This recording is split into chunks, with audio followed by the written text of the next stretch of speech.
Right, hello everyone, straight home from work again. Lovely sunny day here in Manchester for a change, and it's well, part 3 of the garden tour. Let's go.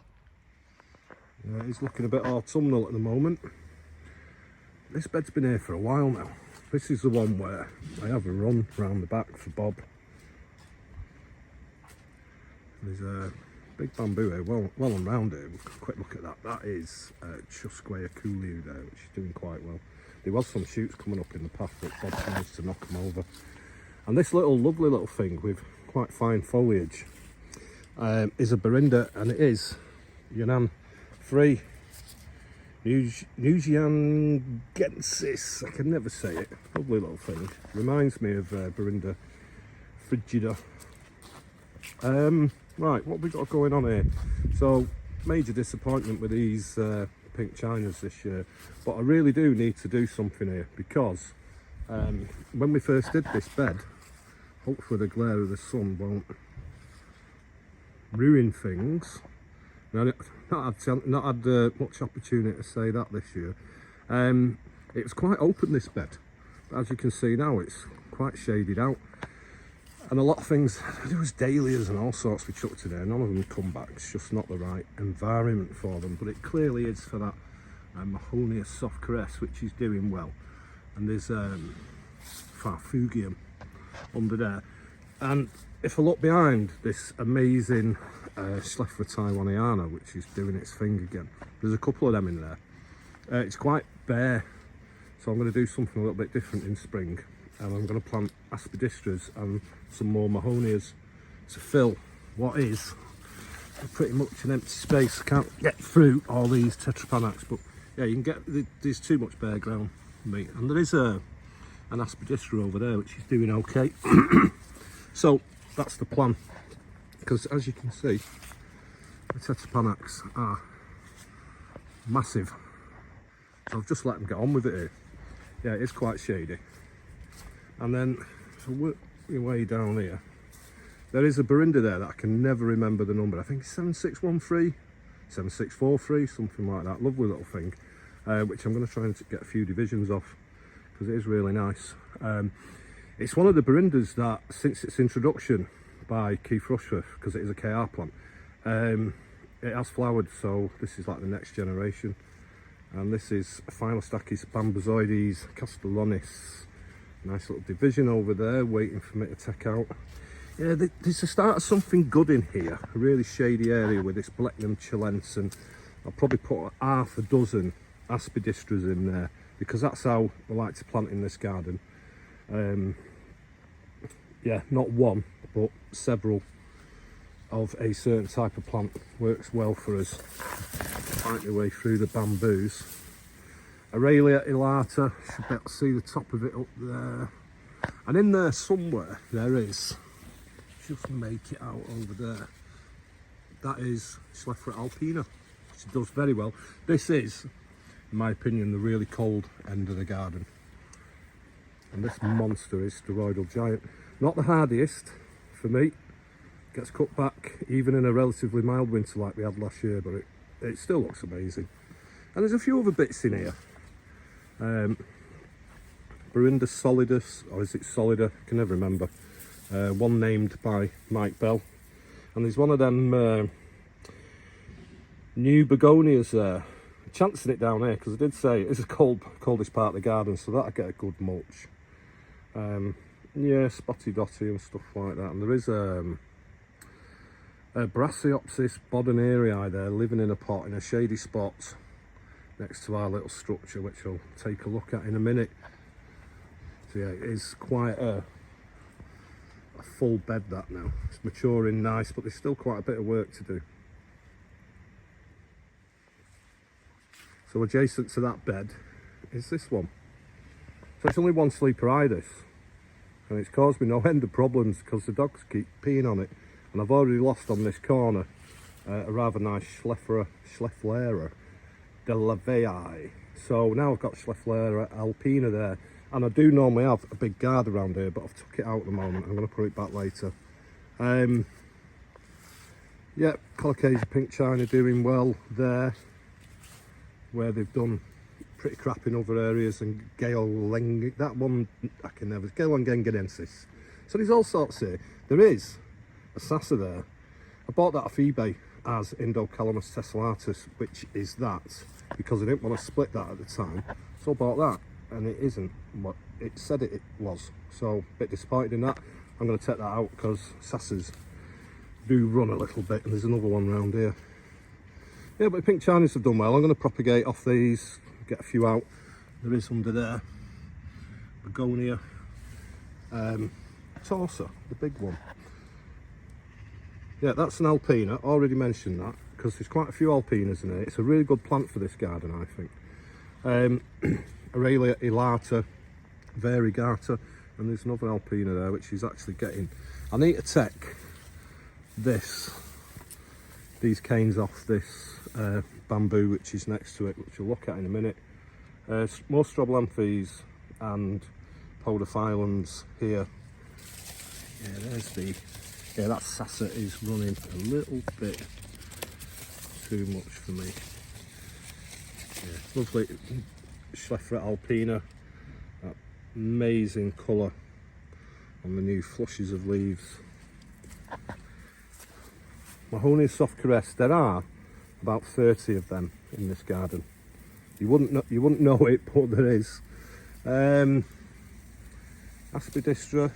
So this is, I've talked about this plant in the past. This is Berinda KR7613. It's absolutely stunning. I'll fight my way round the other side and get a better look at the comb colour.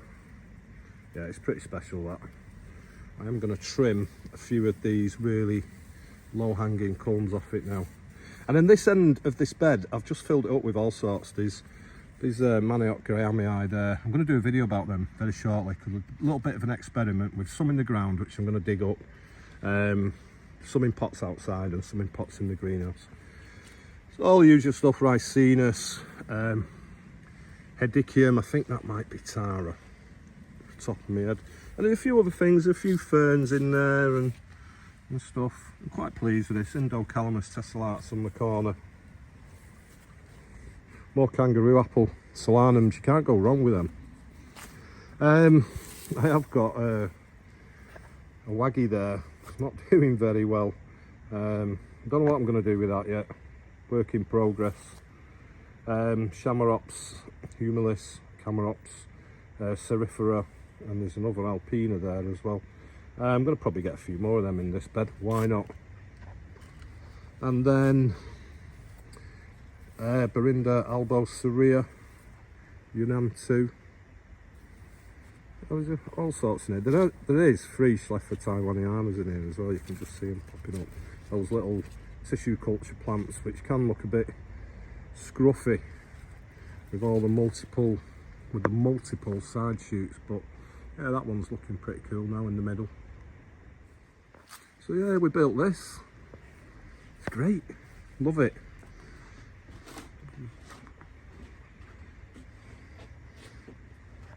Great view out across the garden, just surrounded by foliage in here.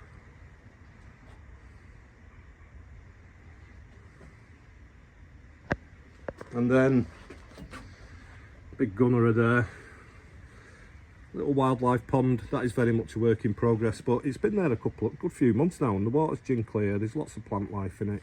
I've just chucked all sorts in because we're going to do some more stuff with ponds in spring. I'm sure I've just seen something moving there. And a few other bits and pieces, but yeah, work in progress this area. Those Tetrapanax are standard form, they keep coming up like they do, and there's a tree fern trunk there which is there to create a bit of a haven for wildlife. Now, one plant I wanted to get in this area was a Berinda papyrifera KR3968. I thought I'd have more room than what I ended up with, so I've just got this little triangle, so I've planted it anyway. Bit of an experiment.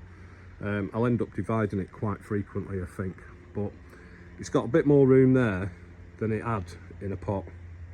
And this is the cold end of the garden, so it is known to be hardier than CS 1046. We shall see. One of our big gunners trying to get out the glare of the sun. And magnificent, oh, sun's ruining it. A couple of Fargesias at the back, just like a wall of foliage. Oh, there's a few things in pots here. More Manioc Grahamii, Schefflera, forget what that is. That is definitely Schefflera Nova, and that is an NJM plant from Pan Global. And there's a seed-grown Taiwaniana in here. What else is in here? Another one of them Brassioopsis. I thought there was another Brassioopsis in here. Maybe there is. Trachycarpus tequila on the corner, and then our very large and quite impressive Phystochys vivax Oreocalis, which is doing really well. The rest of the stuff in this bed hasn't done as well as what it normally does, because I normally have massive Colocasia metallica here, but yeah, well, we've not done that well anywhere in the garden, to be honest, this year. Yeah, it's not going to be easy filming here because of the sun, but yeah, there's it's just a nice wall of foliage here.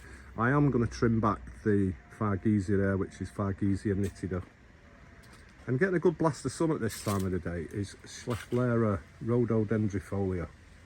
And behind it, and the sun will make a big difference, is Berinda papyrifera CS1046.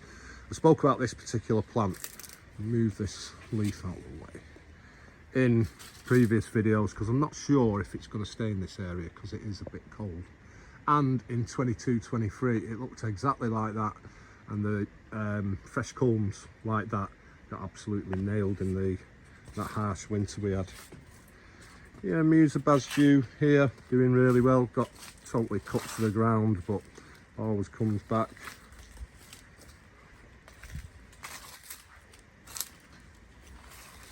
This has been a good plant for a problem area. Euphorbia, might have the name the wrong way round, but it's John Felix X Pastorii or Pastorii X John Felix. Can't remember, but yeah, it's superb. And spinning round, there is a Berinda here that I picked up recently. I don't know what it is, and it is shooting. So when it gets a bit bigger, get more of a opportunity to look at that. Fine foliage of Berinda frigidorum KR4059. That needs a bit of attention. Got to get round the back. It's gone right up against the fence now. Fargesia robusta pingwu. And Berinda papyrifera CS1046. Bob's having a bark at Billy. So for was a bit of work going on in this area. Taking divisions off this very crowded plant. So that is our huge Paulownia tomentosa, and there is a Berinda papyrifera division there. It's there for a reason, more on that later. A Trachycarpus, which is a female and has flowered and got a good dusting from the male plant. Musa Basdew there, look at the size of them, they've done amazing. These actually kept their stems through last winter. There's a load of canners in there, and I think I need to think about thinning them out now. Misha zygomaris in a pot. That attracted a serious amount of attention on our garden open days, and rightly so. It is a stunning plant. Here's Bob having a sniff. Butea Eriospatha there, and one of our older Trachycarpus fortunei. Right, let's skip round here because we've got all kinds of pots knocking about. Lots of Shamrops, Humilis under there. There is a Cerifera in there, but it seems to have gone a bit more green. Well, that's getting quite big, that one in there now. Nice trunk. It's probably got about 2 foot of trunk on it.